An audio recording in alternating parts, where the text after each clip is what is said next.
ఇప్పుడు క్యాన్సర్స్ అనగానే భయపడుతున్న ఈ రోజుల్లో ఏదైనా ప్రివెన్షన్స్ అనేవి ఉంటాయా అని తెలుసుకుందాం అనుకుంటున్నాను మేడం. మనతో ఉన్నారు ఈరోజు డాక్టర్ కృపా బజాజ్ గారు. మిమ్మల్ని అడిగే ఫస్ట్ క్వశ్చన్ ఏంటంటే, అసలు క్యాన్సరే రాకుండా ఉండాలంటే ఏదైనా ప్రివెన్షన్స్ ఉంటాయా?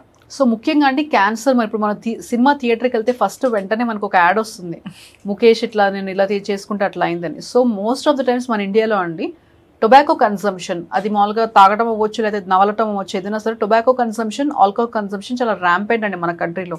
మీరు ఫారెన్ వెళ్ళి చూస్తే ఎవరు కూడా టొబాకో కన్జ్యూమ్ చేయరు, ఎక్కువ ఆల్కహాల్ తీసుకుంటే కానీ టొబాకో కన్జ్యూమ్ చేయరు. మన ఇండియాలో టొబాకో కన్సంప్షన్ ఇస్ నంబర్ 1 అనమాట. సో ఫస్ట్ మనం హెల్ప్ చేసుకోవాలనుకుంటే కనుక ఫస్ట్ టొబాకో అండ్ ఆల్కహాల్ ఆపడం ఫస్ట్ మోస్ట్ ఇంపార్టెంట్. అది ఆపేస్తే కనుక సగం ఇది క్యాన్సరే కాకుండా వేరే హార్ట్ సమస్య కానీ ఊపిరితిత్తుల సమస్య కానీ ఇవన్నీ రాకుండా ఉంటాయి, అదొకటి. And good lifestyle modification, సడెంటరీగా ఒకే చోట కూర్చోండి, కొంచెం యాక్టివ్గా బొద్దుగా ఉన్నా పర్లేదు, బట్ కాకపోతే ఏదో యాక్టివిటీ చేసుకుంటూ ఉండాలి. Per day at least 1 to 2 hours activity చేసుకున్నట్టయితే కనుక ఫిజికల్గా చాలా ఫిట్గా ఉంటాం అనమాట మనం. And also it's very good for health. బాడీలో ఇన్ఫ్లమేషన్ కానీ అవన్నీ కూడా సబ్సైడ్ అవుతాయండి ఇవి. ఇది కాకుండా ఇంకా ముఖ్యంగా మనం ప్రివెంట్ చేయగలిగేది ఏదైనా ఉందంటే కనుక వ్యాక్సిన్స్ ఉంటాయండి క్యాన్సర్స్ కూడా. సో మామూలుగా రీసెంట్గా ఒకటి పాన్ క్యాన్సర్ వ్యాక్సిన్, అది ఇంకా ఏమీ దానికి ఎవిడెన్స్ ఏమీ లేదండి, బట్ కాకపోతే వ్యాక్సిన్ ఎప్పుడైనా సరే మనకి ఇన్ఫెక్షన్కి బాగా పనిచేస్తుంది. గర్భసంచికి సంబంధించిన infection, human papilloma virus infection, లివర్కి సంబంధించిన ఇన్ఫెక్షన్, హెపటైటిస్ ఇన్ఫెక్షన్, హెపటైటిస్కి సంబంధించిన వ్యాక్సిన్ కానీ హ్యూమన్ పాపిలోమా వైరస్కి సంబంధించిన వ్యాక్సిన్ కానీ ఈ రెండు మేము స్ట్రాంగ్గా సజెస్ట్ చేస్తామండి. హెపటైటిస్ అనేది పుట్టుకతోనే స్టార్ట్ అవుతుంది. ఇప్పుడు పుట్టిన డే 0 బేబీకి కూడా వేసేస్తాం, పుట్టగానే ఆ రోజు కూడా వేసేస్తున్నాం హెపటైటిస్ వితౌట్ చెకింగ్. అంటే వ్యాక్సిన్ అనేది ఏదైనా సరే మన ఒంట్లో ఇమ్యూనిటీని బూస్ట్ చేయడానికి హెల్ప్ అవుతుందండి. అంటే ఆ ఇన్ఫెక్షన్ మనకి ఎఫెక్ట్ అవ్వకుండా మనకి హెల్ప్ అవుతుంది అనమాట.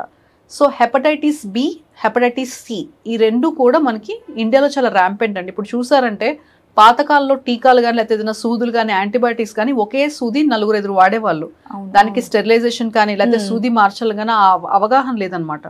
సో ఇప్పుడు 50-60s జనరేషన్ ఎవరైతే చూసారంటే వాళ్ళు చాలా ఎక్కువ మందికి హెపటైటిస్ బి, హెపటైటిస్ సి అంటే సడన్గా చెక్ చేస్తే అది బయటపడుతుంది అనమాట. వాళ్ళకి క్యాన్సర్ వచ్చిన తర్వాత, లివర్కి సంబంధించిన క్యాన్సర్ వచ్చిన తర్వాత చెక్ చేస్తే అప్పుడు వాళ్ళకి హెపటైటిస్ ఉంది అని చెప్పి మనకి బయటపడుతుంది అనమాట.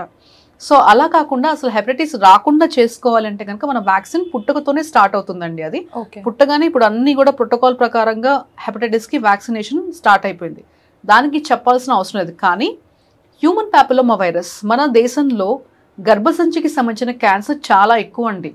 మామూలుగా వెస్ట్రన్ కంట్రీస్, పాశ్చాత్య దేశాలతో పోల్చుకుంటే మన కంట్రీలో చాలా ఎక్కువ అండి క్యాన్సర్ ఇన్సిడెంట్స్ గర్భసంచికి సంబంధించింది. సర్వైకల్ క్యాన్సర్ నంబర్ 1 ఆడవాళ్ళు క్యాన్సర్. సో అది మనం రాకుండా చేసుకోవచ్చు. దానికి ముఖ్యంగా అది రావడానికి main reason human papilloma virus అండి. అది మామూలుగా పీరియడ్స్ అప్పుడు హైజీన్ మెయింటైన్ చేయకపోవడం, లేకపోతే అండర్వేర్ సరిగ్గా వేసుకోకపోవడం, లేకపోతే మామూలుగా ఈ ప్రైవేట్ పార్ట్స్ని మనం కొంచెం కేర్ఫుల్గా క్లీన్ చేసుకోకుండా ఉండటం వల్ల వైరస్ ఇన్ఫెక్షన్ అనేది ప్రబలంగా ఉంటుంది. ఇప్పుడు మీరు సర్వీక్స్ క్యాన్సర్ చూసినట్లయితే కనుక ముఖ్యంగా లో ఎకనామిక్ స్టేటాలో చాలా ఎక్కువ చూస్తామండి. ఎందుకంటే వాళ్ళకి ఈ మెన్స్ట్రువల్ హైజీన్ కానీ ఇవన్నీ కానీ వాళ్ళకి అంత అవగాహన ఉండదు, ఒక్కొక్కసారి స్తోమత కూడా ఉండకపోవచ్చు ప్యాడ్స్ యూజ్ చేయాలన్నప్పుడు. సో వాటి వల్ల ఎక్కువ ఉంటుంది అనమాట. సో ఆ ఇన్ఫెక్షన్ ప్రివెంట్ చేయడానికి ఏం చేయొచ్చు అంటే 9 సంవత్సరాల నుంచి 14 సంవత్సరాల లోపల అయితే కనుక 2 సార్లు వ్యాక్సిన్ తీసుకుంటే సరిపోతుందండి. సో అదే పెద్ద ఖర్చు కూడింది కాదు, పైగా చాలా ఎన్జిఓస్ కానీ లేకపోతే గవర్నమెంట్ కూడా ఇప్పుడు బడ్జెట్లో అది ఇంక్లూడ్ చేసింది అనమాట. చాలా నంబర్ ఆఫ్ ఎన్జిఓస్ దానికి హెల్ప్ చేయడానికి ముందుకు వచ్చారు. రోటరీ క్లబ్ కానీ లేకపోతే లయన్స్ క్లబ్ కానీ everyone is doing it.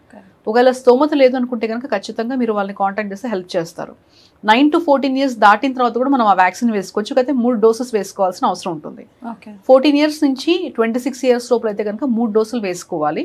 9 to 14 years అయితే కనుక 2 డోసెస్ వేసుకోవాలి. అలా కాకుండా 35 years వరకు కూడా వేసుకోవచ్చు, కానీ దానికి ఫారెన్ కంట్రీది గార్డాసిల్ 9 అని ఉంటుందండి, చాలా ఎక్కువ వైరస్లు ఇంక్లూడ్ అయినది ఉంటుంది అనమాట. అది హ్యూమన్ పాపిలోమా వైరస్ అనగానే మనకి ఏంటంటే అందరూ ఆడవాళ్ళు మగవాళ్ళు కూడా వేసుకోమని చెప్తున్నారు, మరి మగవాళ్ళకి గర్భసంచి ఉంటుంది కదా, మరి ఎందుకు అది చెప్తున్నారని అడుగుతారు చాలా మంది.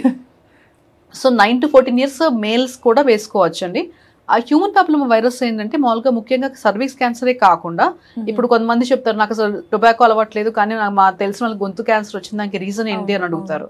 సో హ్యూమన్ పాపిలోమా వైరస్ అనేది గర్భసంచితో పాటు ఓరోఫారింగ్స్ క్యాన్సర్, ఓరల్ క్యాన్సర్స్, అదే కాకుండా పెనిస్ క్యాన్సర్, మగవాళ్ళకైతే పెనిస్ క్యాన్సర్ కానీ లేకపోతే స్కిన్ క్యాన్సర్ కూడా వచ్చే అవకాశం ఉంటుందండి ఆ వైరస్ ఇన్ఫెక్షన్ వల్ల.